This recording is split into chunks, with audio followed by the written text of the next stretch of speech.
Welcome back to Holding the Room. If you're new here, I'm Melissa Sierra. I split my time between two worlds that most people assume don't have overlap. During the day, I lead business intelligence inside one of the largest media organizations in the country. Outside that, I coach executives, founders, and high performing professionals who are trying to build careers that don't depend on luck, politics, or perfect timing. And lately, almost every conversation I've been having shares one theme: layoffs. Not because these people suddenly became less talented, not because they stopped working hard, because entire industries are changing faster than organizational structures can actually keep up. AI is changing hiring, budgets are changing, leadership priorities are also changing. Entire departments are disappearing almost overnight.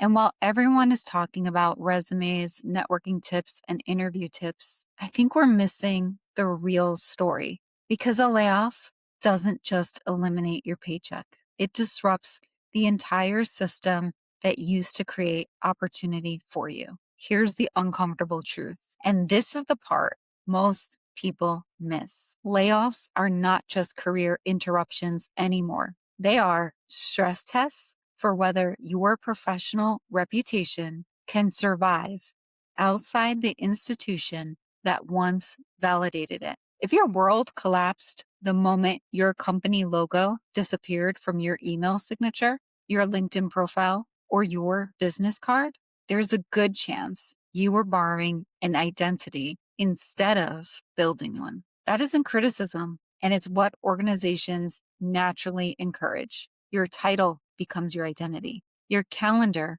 becomes your purpose. Your company becomes your credibility, until one day it doesn't. The professionals who will thrive in this new market are not the ones with the prettiest resumes. They are the ones who have built portable trust, portable visibility, and portable demand. Today, I want to discuss how the opportunity framework helps you future-proof your career. Not because it's going to help you find your next job, because I want to help you build something much more valuable. An opportunity engine that makes you less dependent on any single employer ever again. If you're serious about rebuilding your career, don't just listen to this episode.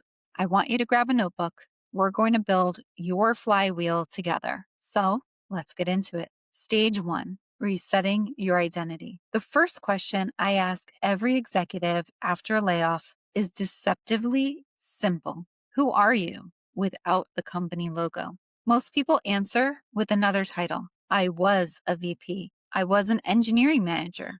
I was a product leader. But notice what's happening. Every answer starts with what someone gave them, not what they created. One coaching conversation comes to mind. An executive told me, I don't even know how to introduce myself anymore. And that sentence has stayed with me, because what they were really saying was, I no longer know how to measure my value.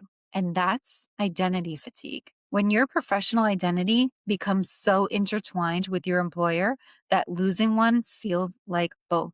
But here's the belief I want you to challenge. This is why a layoff can feel so disorienting, even when you intellectually know you're talented.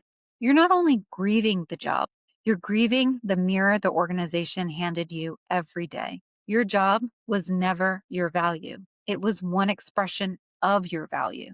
If I took away your title, would people still seek your perspective? Would people still trust your judgment?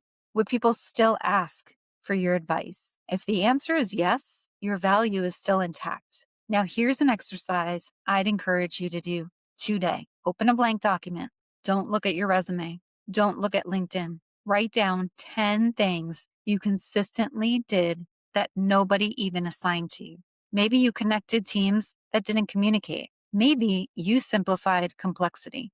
Maybe you calmed stakeholders during difficult moments. Maybe you saw patterns that other people missed. Those are not job responsibilities. Those are your unique capabilities. We're moving from a title economy to a capability economy.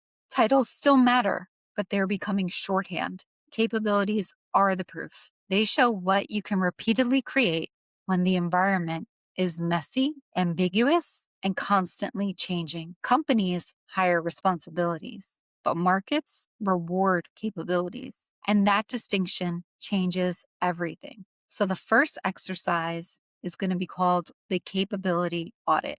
Now, don't just listen. I want you to build this with me and pause the video or the audio if you need to. Go find your last 2 or 3 performance reviews. Again, not your resume, not your LinkedIn, your actual performance reviews. But I want you to read them differently. Forget about the rating. Forget whether you exceeded expectations. Look for the language people repeatedly used to describe you. Maybe they wrote, Melissa's dependable. That's nice. That's not a capability. Keep reading. Maybe another manager wrote, whenever a high profile client engagement starts to fall apart, she's the person we trust to stabilize it. All right, now we're getting somewhere. Or maybe she consistently gets cross functional teams aligned when priorities conflict. Or she translates technical complexity into executive decisions. None of those are skills, they're capabilities. And there's a huge difference. A skill is something you know.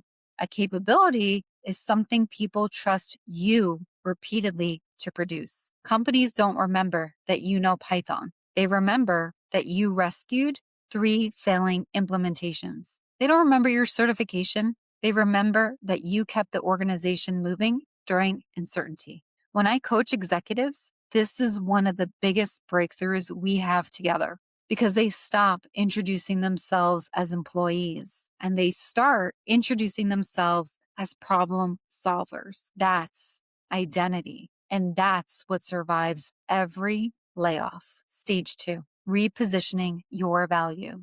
The biggest mistake I see after layoffs is people trying to recreate the exact same identity they've just lost. Former director at, former VP at, former head of, former. You're introducing yourself through a story that's already over. Instead, I want you to start answering a different question. What problems do I solve? Because organizations don't buy resumes, they buy outcomes. Imagine introducing yourself like this. I help organizations simplify technical complexity into executive decisions. I help engineering teams rebuild trust after organizational change. I help marketing organizations turn disconnected data into commercial growth. Notice how different that feels and sounds. Titles describe where you worked. Problems describe why someone should call you. The goal that you're after isn't another title. It's becoming recognizable for solving something important, which brings me to our next exercise. We need to find something I call your problem market fit. This is a difference between being impressive and being relevant. Impressive is about your past credentials. Relevant is about the current pain someone is willing to invest in solving, because your capabilities only become valuable when they intersect with problems organizations are actively trying to solve. Here's a mistake I see every day. Someone updates LinkedIn to say, experienced engineering leader. Great. Experience doing what? Instead, spend 30 minutes researching companies you admire. Read their earning reports. Read their CEO letters. Read recent interviews. Look at your industry news. Ask yourself, what are the 3 biggest headwinds this company keeps talking about? Today, it probably isn't, we need faster growth at all costs. It's more likely we need to integrate AI. We need to improve operational efficiency. We need to reduce cloud costs. We need to simplify our technology stack. Now, go back to your capability audit. Can you connect your capabilities directly to one of those business problems? Instead of saying, I managed cloud infrastructure, I want you to say, I reduced cloud spend while improving platform stability. Instead of, I lead engineering, you say, I help engineering organizations accelerate product delivery without increased burnout. Do you hear the difference? One describes work, the other describes outcomes, and organizations buy those outcomes. Always. Stage 3, rebuild your signal. Now we reach the stage where most people tend to disappear. And I understand why. Shame, embarrassment, exhaustion. I've seen incredibly accomplished leaders go completely silent online after losing their jobs. No posts, no comments, no conversations, because they're waiting until they have good news. But here's the problem: silence creates uncertainty. People don't know that you're readily available. People don't know what you're interested in, and people don't know how to help. Visibility isn't self promotion. Visibility reduces uncertainty. You don't need to become an influencer. That's not what we're talking about here. But you need to become visible enough that the right people remember you exist. Now, everyone asks me the same question: Melissa, what do I actually post? Good, because most people make visibility about themselves. But that's backwards. Visibility should always be about helping someone else solve a problem. So here's a framework I teach called your signal stack. I want you to think of LinkedIn like an investment portfolio. 70% of what you publish should teach. I want you to share lessons, share frameworks, share observations. Importantly, share mistakes you've learned from. 20% should curate. Don't just repost AI news. Explain what that news means. Tell product managers why it matters. Tell marketers what changes. Tell executives what decisions they'll need to make. Focus on becoming an interpreter. The final 10%, that's where you become real human. Talk about uncertainty. Talk about rebuilding. Talk about what you're learning after the layoff. I want you to notice what isn't in here. I'm looking for work every single day. Your profile shouldn't become a digital help wanted sign. It should become living proof of how you think. Eventually, people stop seeing you as someone looking for a job. They begin seeing you as someone they like on their team. Stage 4, create access. Here's another belief that deserves to disappear entirely. My next opportunity will come from applying online. Maybe, but probably not. Most leadership roles are discussed long before they're posted, which means your goal isn't applications, it's proximity. Who already trusts you? Now, let's build something practical together. And I call it your proximity map.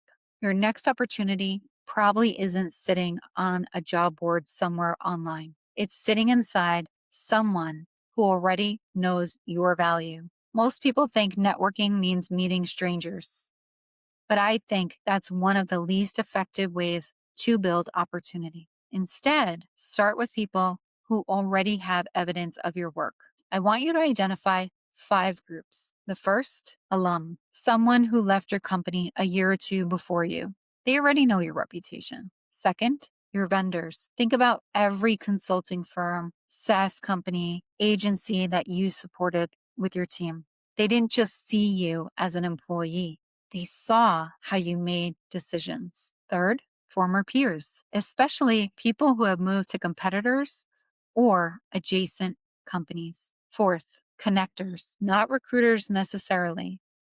People everyone seems to know, the ones that are constantly making introductions. Finally, adjacent leaders, people outside your department who benefited from your work. Could be operations, finance, marketing, legal, whoever experienced your impact. Now, here's the important part: do not message them and ask if they're hiring. Instead, I want you to say, I've been thinking a lot about where our industry is headed, and I love your perspective on what you're seeing. Curiosity creates conversation. Neediness creates pressure. One opens doors, the other often closes it. Stage 5, activate opportunity. All right, here's another shift. You're no longer interviewing, you're diagnosing. Imagine you're a consultant walking into the organization for the first time. You wouldn't begin by talking about yourself. You'd begin by understanding the business. So the next time you're having coffee with someone, I want you to try asking questions like these. If your team could move 20% faster, what's the first bottleneck would you remove? What's one project everyone knows needs to happen, but nobody has the bandwidth to lead? As you think about the next 12 months, what's the talent gap that worries you the most? Now, notice what happens. You're no longer discussing your employment, you're discussing their future. And that's executive conversation. And something fascinating happens. Sometimes they answer the question and then they stop. They look at you and they say, that's actually exactly the kind of thing we need help with. And that's how consulting engagements start. That's how advisory roles appear. And that is how hidden opportunities become visible. Not because you asked for a job, because you uncovered a problem before anyone wrote the specific job description. There is a phase of the layoff journey that no one talks about. It's not the shock of day one, and it's not the celebration of the new offer. It's the 3-month mark, and I call it the messy middle. This is when the initial hustle wears off, your LinkedIn feed starts feeling repetitive, and the treadmill of execution burnout kicks in. Except this time, you aren't even getting a paycheck for all the work that you're putting in. So let's lean into identity fatigue versus momentum. The messy middle is where most people abandon their flywheel. They start to think, I'm doing the signal, I'm creating access, but where is the result? And this is where identity fatigue turns into decision fatigue. You start questioning if your repositioned value was actually a mistake. So what I want to give you is the 3-part sustainment plan.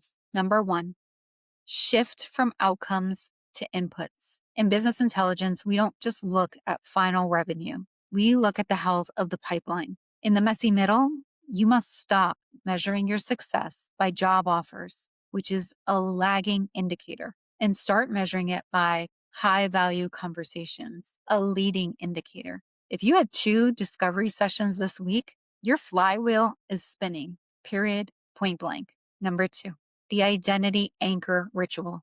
To fight the feeling that you're just a job seeker, you need a non-career win, whether it's a fitness goal, a creative project, or community contribution. You need one area of your life where you are the maker, not the applicant. This protects your ego from the no's of the marketplace. And number 3, the information diet.